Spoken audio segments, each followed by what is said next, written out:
Hey guys, and welcome! Today I have a few more things for you that have been added to Battlefield 2042 with update 4.0 or 4.1 and that were not possible before. I did recognize some of them while playing during the last weeks, but some things were also pointed out by you guys in the comments, so thanks again for sharing your experiences as well. But now let's start with the first new things, and these are all about Casper's drone, or at least connected with it. Since update 4.0, you can destroy enemy recon drones with the EMP blast of your own drone. This was not possible before, cause before the update the drone was only set out of order for a few seconds, but it wasn't completely destroyed. The player of the enemy drone was kicked out of the control screen but was able to jump back in and pilot the drone again. Now the EMP blast deals damage and the drone is completely destroyed, which means the enemy player has to wait for the cooldown to end until they can release a new one. What also deals damage to the drones now are Sundance's anti-armor grenades, cause these will lock onto the drones just like they do to vehicles and will destroy them in one blow. Not sure why the devs were so focused on the drones with the last two updates, but if you were wondering why the lifespan of your recon drone is so much shorter now, that might be the reason. And this is getting even more interesting with the next point, cause Soflam locks on to the drone as well now. I'm not sure why this was important, cause it's much easier to just hit the drone with your weapon instead of shooting it with the M5 or XML missile, but it's possible now. What's interesting here is that this only works while the drone is piloted by an enemy player. If it is in standby mode and not piloted, you can also not log on to it. Plus, the lock-on will not stay when you stop looking at it with the Soflam like it is with other vehicles. It will be cleared right away. Sundance's grenades that I mentioned before will always log on to the drone, no matter if it is piloted or not.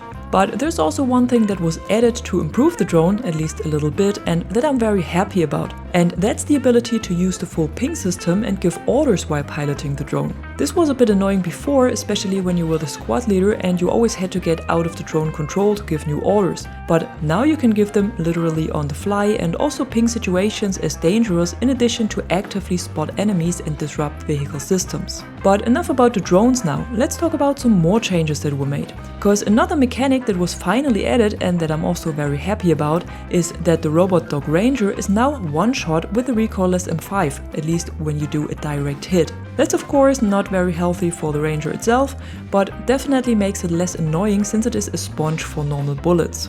Unfortunately, you can still not log onto it with the XML or the Soflam, but this might also be a bit too much.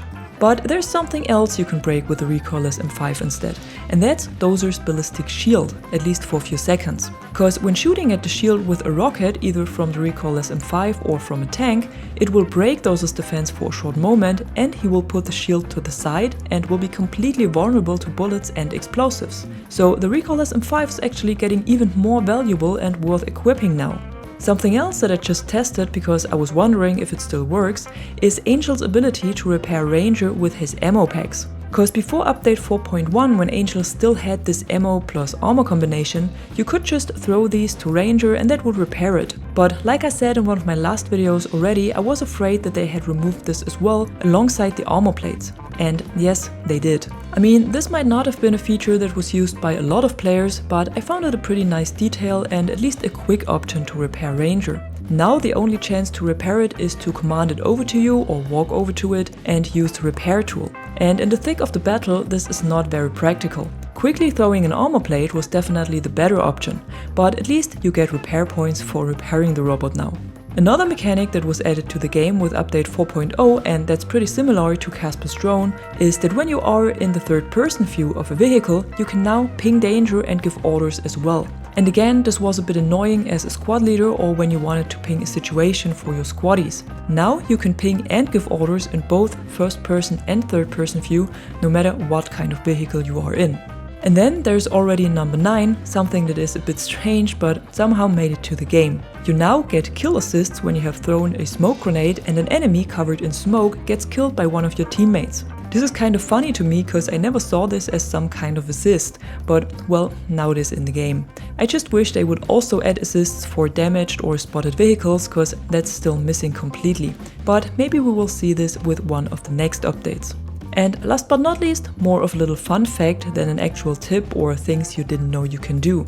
The LATV transport vehicle perfectly fits into an open container. It even fits the ones where you can open and close the doors. I'm not sure if this is helpful, but if I ever see anyone doing this, I know you've been watching this video to the end. And that's it for today. If you enjoyed what you saw here, don't forget to drop a like or a comment below, and if you haven't done yet, subscribe to the channel to stay tuned for more content like this. Until then, thanks for watching. I'm the Catwoman, and you are awesome.